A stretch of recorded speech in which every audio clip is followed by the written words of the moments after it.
But of course, we now proceed to a very important part of today, our very first panel, as we bring together key government leaders and partners para pag-usapan kung paano ba natin maabot ang isang powerful goal. How to transform the journey of OFWs abroad and how to invest here in our country, in their families, into a collective movement for inclusive growth, inclusive and shared growth. Now, their global experience, as we've been talking about all day, combined with local opportunities, can spark prosperity not just for families, but for entire communities and even for the whole region and the whole nation. Now, we have a lot of people to thank for making all this possible. This segment is powered by RFM Corporation. Thank you so much. SMIC BDO, thank you so much.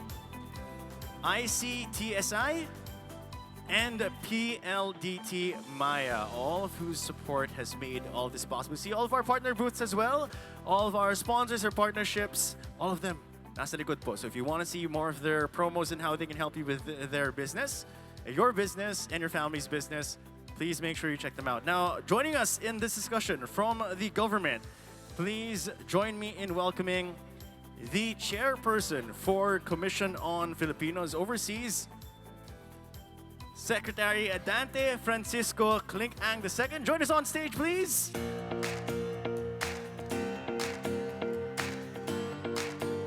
Who is in incredible demand. Thank you so much, sir. Morning. Also joining us, Assistant Secretary of the Department of Migrant Workers, Attorney Francis Ron Kiko de Guzman.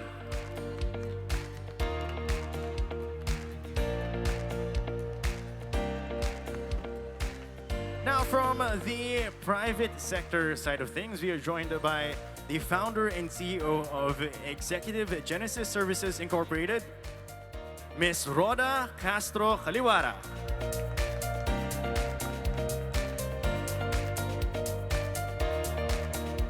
Joining us is another prominent person, General Manager, TDG Crew Management Incorporated, Ms. Joyce Castillo.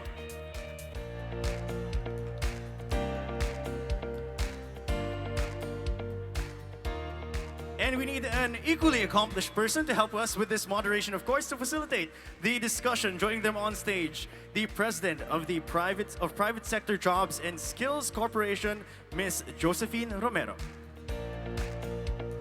Thank you. Maraming salamat sa iyo. Please have a seat. Magandang umaga po sa inyong lahat. Kumusta po kayo? Are you having fun? Are you learning anything? Ayan, maraming salamat po sa pagdalo dito sa Balikbayan Summit na, like Joey said, this is the 15th Balikbayan Summit that Go Negosyo has been holding. We only have 40 minutes, so we'd like to make the most of it. We will get on with it. We really made it special that we have a combination of government and private sector here in front of you para po sa lahat ng mga OFW at mga pamilya ng OFW na gustong malaman paano i-maximize ang ating gobyerno at ating private sector network para sa inyo. So, without further ado, Secretary, Assistant Secretary, Ms. Rhoda and Joyce, we would like to make sure that people know we have the government here to clear the path. Sila po ang nagbibigay ng mga polisiya at ng mga serbisyo para sa atin. And the private sector, they're the ones making sure that they show us how to walk and how to practice these policies. Alright, unahin po natin siyempre ang ating Secretary ng Commission on Filipinos Overseas na nandun din po sa media and has been very exposed to the lives of the Filipino. Sec, tanong lang po. So, many in this room are young entrepreneurs. Combination po ito ng mga nasa 20s hanggang mga 60s. Pero yun po mga MSMEs dito sa Pilipinas, iniisip nila, bukod sa remittances, ano po ba ang naiisip ninyo sa CFO at anong naobserbahan ninyo na iba pang paraan para magamit nila yung network natin ng mga Filipinos na nasa ibang bansa? Well, first of all, congratulations po to Sir Joey Concepcion and to the Go Negosyo team, all of the mentors who've made this event successful for 15 years running. Maraming salamat po sa inyo pa. malaki pong utang loob ng bayan po sa inyo. Ang Commission on Filipinos Overseas or CFO, ipaliwanag ko lang po, naiba sa DMW na pinamumunuan po dito ni Ase Kiko. Sa DMW po, ang mga temporary migrants or OFWs. Ano po ibig sabihin ng temporary? Gano'ng ka-temporary yung temporary? Ito po yung umaalis ng Pilipinas typically po with an employment contract. Tinatawag po natin siyang temporary because ang stay po nila abroad is determined by the validity of their employment contract. Okay. Yung sa CFO naman po, kami po ang nangangalaga sa mga permanent and long-term migrants. Ayun. Kumbaga po maganda. yung umaalis ng Pilipinas normally with a residency permit, tulad ng green card, o baka marriage visa or fiancé visa. At ang mandato po ng CFO ay i-link po ang ating 10.7 million Filipinos overseas to the Philippines politically, economically, at culturally. Medyo bago po ako sa CFO. I've been there only a year. Pero marami po kaming na-forge sa mga partnerships. Isa na po doon ang MOU or partnership po namin sa Go Negosyo. Kasi po hangarin namin na i-promote ang entrepreneurial mindset sa mga ating overseas Filipinos po. Doon sa 10.7 po na yon, mga 30-something% po na kay Ase Kiko. The majority po are with us. Yan po yung talagang naninirahan na sa ibang naninirahan bansa. na po, katulad po ni Sir Prudz Garcia, po, kaya katulad po kanina. So, bukod po sa pag-promote ng entrepreneurship sa ating mga overseas Filipinos, nakipag-partner din po ang CFO sa Philippine Stock Exchange para po maakit sila na mag-invest po sa ating capital markets. Meron po kaming programa for financial literacy at financial education called Peso Sense because whether po sila ay under kay Ase Kiko or sa DMW, alam naman po natin na yung mga overseas Filipinos po, nag-iibang bayan po kasi gusto po nila mag-ipon, magpundar. Nakipag-partner din po kami sa Philippine Retirement Authority, baka yung ilan po sa kanila, balak po mag-retire dito sa atin after their careers po abroad. So marami pong kaming ginagawang mga programa, marami po kaming ginagawang partnership. At sabihin ko lang po kay Sir Joey at sa Go Negosyo team, narito po kami sa CFO para tulungan po kayo i-promote ang entrepreneurship para sa mga kababayan po natin abroad. Wow, ang galing po kasi binibigyan nyo sila ng mga paraan para yun ba yung pera nila tama ang paglalagyan. So that's very, very good. Now, sir, I think it's good that you are dealing with those who are permanently abroad because it means that they know the areas, the places where they live. Meron na po silang kaalaman ng market intelligence doon at saka yung mga ugali ng mga tao doon. Is that something that Filipino SMEs, for instance, that are already here, can use as a connection to further their businesses here? Absolutely po.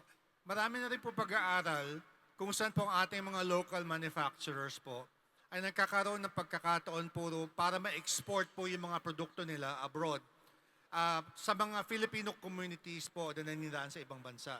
Pero po syempre, ang gusto po natin hindi lang po ma-serve ang Filipino community abroad but gawin din pong mainstream ang ating mga produkto sa mga ibang bayan po. Pero po ang Filipino communities po natin, ito po yung opening o yung tulay para po makapagsimula sila. Nagkukwentuhan po kami ni Sir Prudz Garcia kanina at tinatanong ko kung nag-i-export po ba sila at nakita po natin sa presentation that they do. At sabi nga po nila, sinusundan po daw nila kung saan maraming Filipinos abroad at doon po sila nagsisimula to get a foothold at saka po sila nag-spread ng kanila pong mga markets. There you go. So, calling all MSMEs who have ambitions of going beyond the Philippines, hindi naman kailangan na kayo pupunta sa ibang bansa at doon kayo magbenta. Pero pwedeng dito kayo nagbebenta, inaalam ninyo, katulad ng sinasabi ni Secretary Clink, kung anong pag-uugali doon, ano ang panlasa o anong mga hindi nahanap sa ibang bansa, malalaman nyo yan from the overseas Filipinos. I'm not just saying overseas Filipino workers, but overseas Filipinos. Okay, thank you po, Secretary Clink. Now let's go to Assistant Secretary Kiko. Siya po naman ay nasa DMW, mga migrant workers. Sec, ang alam po namin, isa sa mga tinutulungan ninyo ay pag-reintegrate. No? Pag-reintegrate, ibig sabihin, yung pagbalik ng mga Pilipino galing sa abroad, pagbalik nila dito, mahusay at hindi sila masyadong mako-culture shock. Meron pong culture shock, di ba? Yung Yes, pagbalik ng Pilipinas. at makakahanap sila ng livelihood or trabaho. Pero ang nalalaman po, ang impression po namin, ang reintegration is just looking for another job in the Philippines. Maybe you can share with us your efforts as a department to go beyond looking for another job. Maybe in entrepreneurship. Kasi alam ko ho, meron kayong inaalagaan di ba? Yes, sir. Actually, sa pangunguna po ng aming mahal na Secretary Hans Leo Kakdak, isa po talaga sa itinutulak na programa ng Department of Migrant Workers, yung tinatawag nating reintegration program. As you may well know, ma'am, ang pag-OFW po o yung, kumbaga, the phenomenon that is going overseas and working, umaabot na po sa 50 years eh. Ang nasa 50 years na. So, by this time, yung mga nag-OFW po noong 80s, 90s, ganyan, umuwi na po yan. Tapos na yung kontrata o kaya, kumbaga, end of contract na nila doon, they would want to go home. And you're correct, ma'am, in saying that reintegration is not just about finding them another suitable job or employment in the Philippines. Isa sa mga tinutulak po namin, yung tinatawag natin na bahagi ng kabuhayan reintegration strand, yung entrepreneurship. Last year, we had a very strong collaboration. We started a very strong collaboration with the Department of Trade and Industry in providing training and bringing to the fore yung ating mga OFW MSMEs. Marami-rami na po ito, ma'am. In fact, we have a program that we're closely coordinating with the Department of Trade and Industry, yung tinatawag nating Buy Local by OFWs. It's a program that maps OFW-owned businesses. Kasi hindi man po natin nasimulan yung pagtatayo nila ng negosyo, equally important yung masalo sila midstream. We're very familiar with that sa atin po na mga nagnenegosyo na merong time yun na merong kang ganado ka sa simula. Mga after 2 years, 3 years, biglang tatamlay yung negosyo mo. Kakailanganin mo ng bagong merkado. Kakailanganin mo ng karagdagang puhunan to expand. Kakailanganin mo ng panibagong mga ideas. And this is where the Buy Local by OFWs program of DMW DTI comes in. Kasi we're able to provide that refresh, that restart that's very much needed by our OFW entrepreneurs. So sa mga OFW entrepreneurs po dyan, kung may nasimulan po kayong negosyo, paramdam po kayo sa mga DMW regional offices natin. Minamap out po namin yan. And for 2026, ma'am, we actually have a robust lineup of partners, private sector partners that are very much interested in promoting OFW-owned MSMEs nang sa ganun po maiangat yung kanilang ano. In fact, ayoko lang i-preempt. Hindi sir, pagyabang na ninyo yung mga nandito na award kanina. Yes, Sige actually, i-call out na po ninyo, baka nasa harap pa sila. Ayoko lang, ma'am, i-preempt eh. But in a few weeks' time, we would be signing a partnership agreement with one of our leading fintech giants in the Philippines who's going to power OFW MSMEs to bring them to the digital market and to the digital platform. So kung OFW po kayo may negosyo, sali na po kayo dito kasi maganda po itong ano. And of course, in a week's time, actually dapat today, we're supposed to formalize the partnership then with Go Negosyo. But we are moving it. Nako, 3 taon na po nating niluluto. Kaya nga, ma'am. Igisa na natin. Meron, actually, hindi na igigisa, ma'am. Ihahain na. Ihahain na natin yung programa. Kasi sabi nga namin, sobrang importante po ng private sector participation, ng partnership po with institutions such as Go Negosyo so that we'd be able to bring the services closer to our OFWs. Sir, shout out nyo na yung mga inaalagaan ninyong may napanalunan Oo ngayon. nga, ma'am. Kasi kanina, kami ni Director Andy kanina, hindi lang kami mapalakpak eh. Sabi ko nga kay Director Andy kanina, mamaya yung PSG, hilahin tayo dito. Talon ka ako na dalawa. But just like proud parents siguro, ma'am, out of the 9, I think 9 yung awardees kanina, 3 po doon ay enrolled sa ating Buy Palakpakan po Local by natin sila. OFW. So, special shout out po kay Melvin, whose vanilla business in South Cotabato Ayan si Melvin. is doing really well. Kay Miss Gara po na supplier namin ng aming mga bags na kasama sa aming mga partners at aming mga OFW entrepreneur partners for Buy Local. And to Miss Rambi na ang kanyang necklace, I think nakilala ni First Lady kanina, ni FL Lam kanina, yung kanyang necklace because it went all the way to the caravan in Europe and in the Middle East. Ang kanya pong mga necklace at ang kanya pong mga jewelry. So this is our own way of featuring our Right. OFW SMEs and bringing them to new markets. At sana po ay masuportahan din natin. Right. Again, palakpakan po natin yung tatlong nanalo na nandito pa sila. At mamaya po, abangan ninyo, after this panel, i-interviewin po natin yung ilan sa mga nanalong OFW entrepreneurs. Okay. Now, Miss Rhoda, I know, matagal ka nang talagang nagpa-place ng mga tao locally and internationally. Siguro, not on entrepreneurship talagang tatanong ko, para sa ugali at saka ba sa mga character at skills, soft skills or hard skills, but maybe soft skills, no? Ano talaga ang pinaka nakita mo na commonly that would really make the Filipino excel, whether they are in the Philippines or abroad? Alright. Magandang hapon po sa inyong lahat. Congratulations sa ating mga awardees. Jopin, I just came from Japan a few days ago. One of the Filipino workers na nasa abroad, na nasa Japan, ay gustong-gusto ng kanyang employer. In fact, binigyan ho siya ng sariling bahay, a decent house, hindi lang basta-basta bahay yon. Binigyan siya ng magandang sasakyan at binigyan siya ng malaking responsibilidad sa malaking farm doon sa Japan, sa Hokkaido. Alam niyo kung bakit? Hindi lang sa technical skills magaling ang Pinoy. Pati yung behavioral strengths natin nandun.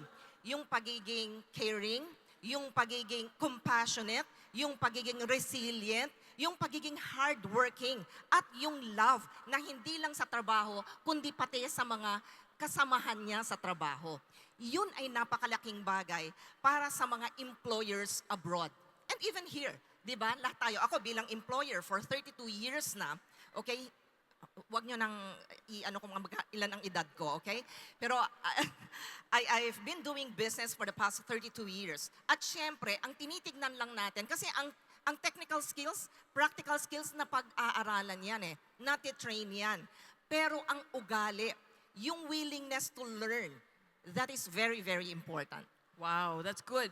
Willingness to learn. Tsaka masasabi mo ba na mabilis matuto ang Pinoy? Yes. Oo, kasi nandun nga yung willingness to learn di ba?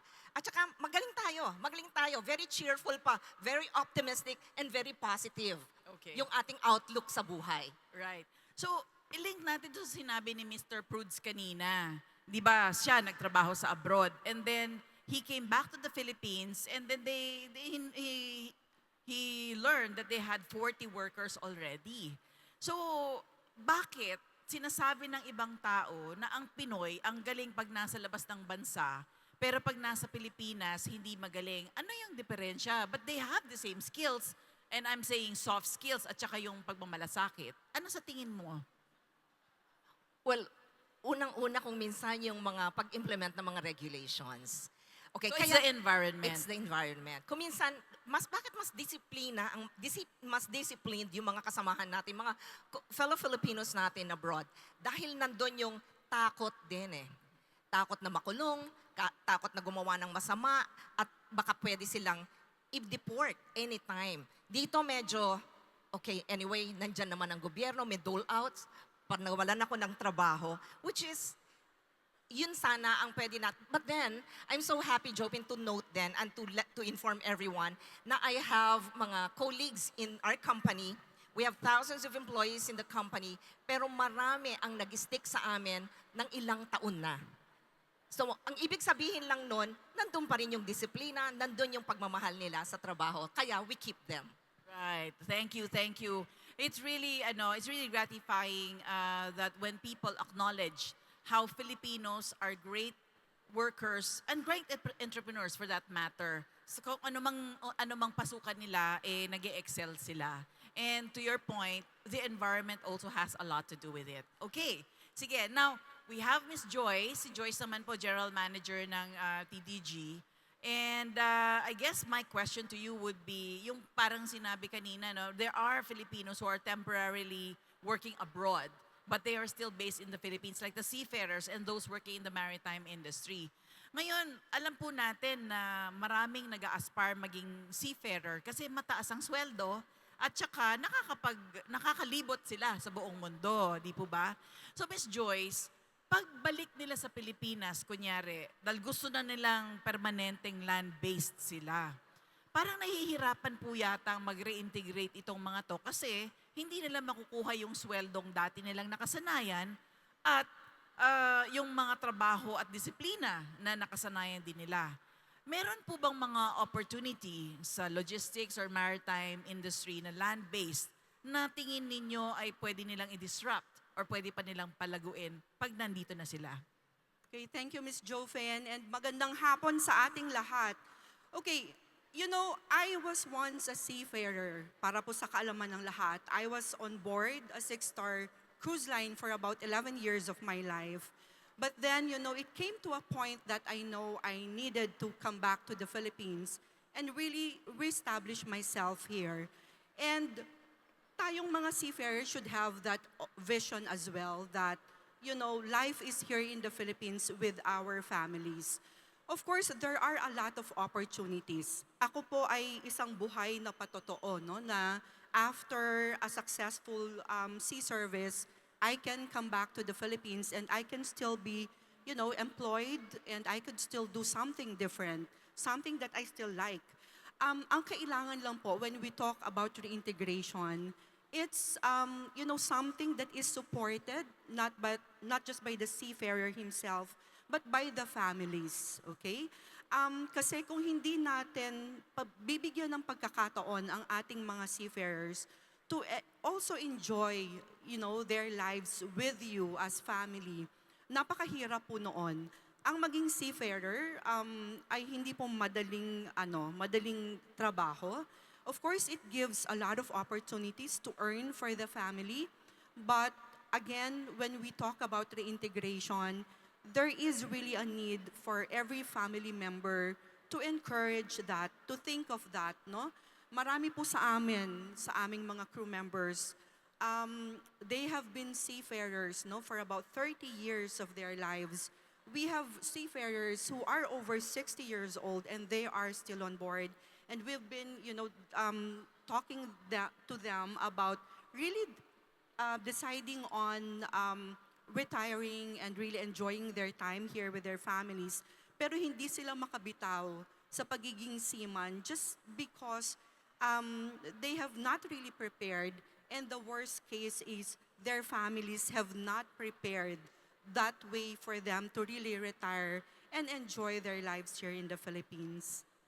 So Miss Joyce, with that, no, that is a dilemma, but I think in your case as a private sector, you are trying to address that. Is with what government agency works with you in helping them? Is it the CFO? Is it the DMW? Is it the DOLE?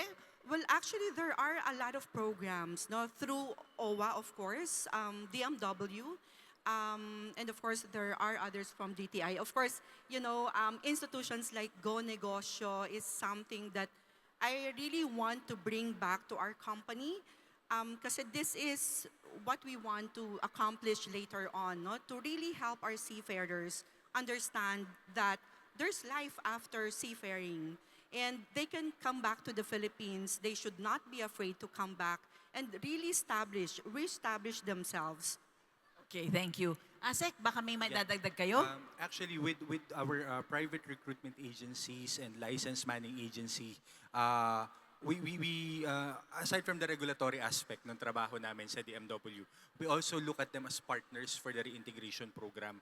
Ang tingin kasi ma'am namin dyan, reintegration does not begin or should not be something na pag-iisipan mo lang pag uuwi ka na.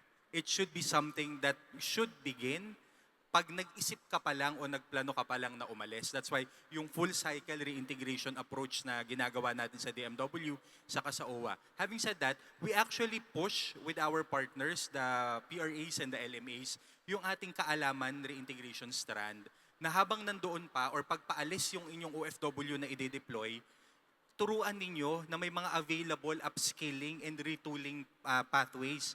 para kung nagsimula sila halimbawa sa LMA ma'am, sa mga manning agency natin, pag nagsimula sila sa DEC, there are actually free online learning activities and certifications that they would be able to take para tumaas yung rating nila, tumaas yung possibility or yung opportunity for them to be promoted on board.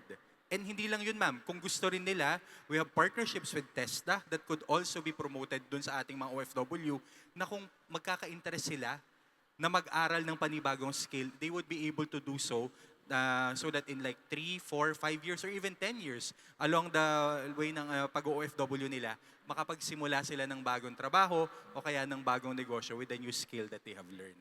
ASEC, that is very good to know. Kasi po, ang naiisip ng tao pag sinabing DMW, ay, mahirap lang kumuha ng papel dyan. But no, you're actually really helping them in a lot of other ways. Actually, ma'am, pinapamigay na nga halos namin yung Right.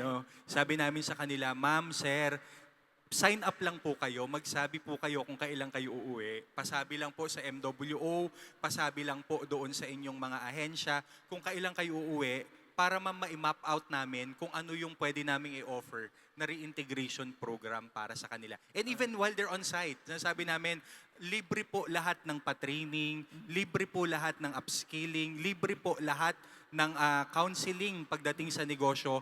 All they need to do, ma'am, is to send us a message so that we would be able to provide it to them. Okay, thank you. Secretary Ang, is there a reintegration program for people who want to retire to the Philippines? People who say have been in the US or Australia for 20 years and want to come back? Meron po tayong Philippine Retirement Authority, isa pong attached agency ng Department of Tourism. Sila po yung nangunguna magkumbinsi ng mga foreigners po na mag-retire po dito po sa atin. Tulad po ng sabi ko kanina, nakipag-partner po kami sa kanila para matulungan naman po sila kumbinsihin yung mga overseas Filipinos na bumalik din po dito at mag-retire. Isa rin po sa naging focus namin over the past 12 months na pumasok po ko sa ahensya, tinutulungan po namin yung ibang Filipino communities abroad na maging portable po yung mga health benefits at pension po nila. So meron pong isang grupo sa US sa pangunguna po ni Eric La Chica na sila po nagka-campaign sa US Congress para po mag-ipasa ang isang batas na maging portable ang Medicare at Medicaid. Mahirap po na labanan yan, matagal pong labanan yan, pero hindi po namin talaga tatantanan yung pagtulong sa kanila. At kausap din po namin yung Romanian ambassador dito po sa Pilipinas at ang ating Philippine ambassador sa Bucharest. Pinag-uusapan po namin kung paano maging portable ang pension po ng mga Romanians din po dito sa atin. So kausap po namin ng SSS para po siguro ma-explore po nila kung paano po makipag-MOU sa counterpart po nila sa Romania. At pinag-aaralan po namin kung ano pa pong ibang bansa ang pwede po naming lapitan para po mas maakit ang mga kababayan natin bumalik dito at mag-retire. Meron din po mga ibang non-government organizations na nagpaplano po gumawa ng parang concept project sa San Pablo, Laguna. Ito po yung Atika.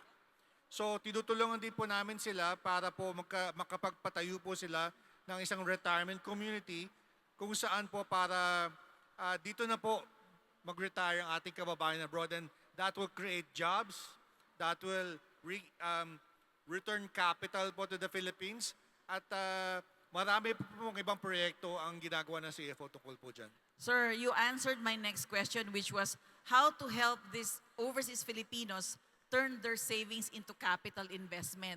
Yan po mga sinasabi ninyo, yung mga ilang halimbawa, no? Opo, so kung sa DMW po, ang main concentration nila yung reintegration. Yung mga overseas Filipinos po, yung mga constituents po namin, sila po yung bumabalik dito para mamuhunan. At ang kulang po talaga nila ay yung kaalaman. Saan po sila pupunta? Anong industriya po ba ang bagay sa kanila? Sino po ba mapagkakatiwalaan nila? So talaga nagpapasalamat po kami sa Go Negosyo at kay Sir Joey. At least kahit paano po napapakilala po namin sila sa grupo ninyo at katiwa-tiwala mga partners po for future endeavors. At marami po talagang gustong bumalik dito. Naghahanap lang po sila ng pagkakataon at mga kausap. Yeah, and they also need to relearn the Philippines, di ba? Okay. So we have about 8 minutes. Mabilisan na lang po ito, but I will put the ASEAN question on the table. Kasi po next year, as Joey said, yan po magiging chairman na naman ang Pilipinas ng ASEAN. Ibig sabihin po, sa 11 bansa dito sa Southeast Asia, tayo po ang sikat, tayo ang leader. And the government, the president, will be the chairman, and Joey will be the chairman for the private sector arm. Now, this is an opportunity to spotlight the Filipino and the Philippines. Siguro po ang tatanong ko sa inyo ay ito, bilang magiging ASEAN spotlight ang Pilipinas next year, baka meron kayong nakikitang opportunity or advice dito sa inyong kani-kanilang mga constituents or mga nakakatrabaho sa inyong network para i-maximize ito. Ms. Joyce, I'll start with you and Alright. then end with Secretary Ang. Sure. Actually, one thing na sana, maging focus ng ating ASEAN Summit for next year would be, it's something that's really close to my heart. It's the creation of, smart ports or the development of ports in certain areas in the Philippines. Alam niyo po, I had the opportunity to attend a cruise crew trade, and nagsalita doon ang mga cruise line owners, leaders, and managers, and they were raving about how certain areas in the Philippines are really beautiful. They were talking about Palawan and Boracay, but unfortunately, even the medium-sized or the small-sized cruise lines could not really go there because of inadequate facilities. And can you just imagine if we will really develop those tourist spots here in the Philippines? And they were talking about, Malaysia as well. So I think if that could be explored during the summit, that will open up a lot of, possibilities for the Philippines. It will, of course, create employment to the community, and overall, it will have an impact to our tourism here in the Philippines. Thank you, Ms. Joyce. That's also a good aspect because we have a very big seafarer community. Yes. They will know how to serve this kind of market. Right. Thank you. Ms. Roda? Well, there was a report na ang sabi sa ASEAN Future of Work estimates around 72 million ang makikreate pang jobs.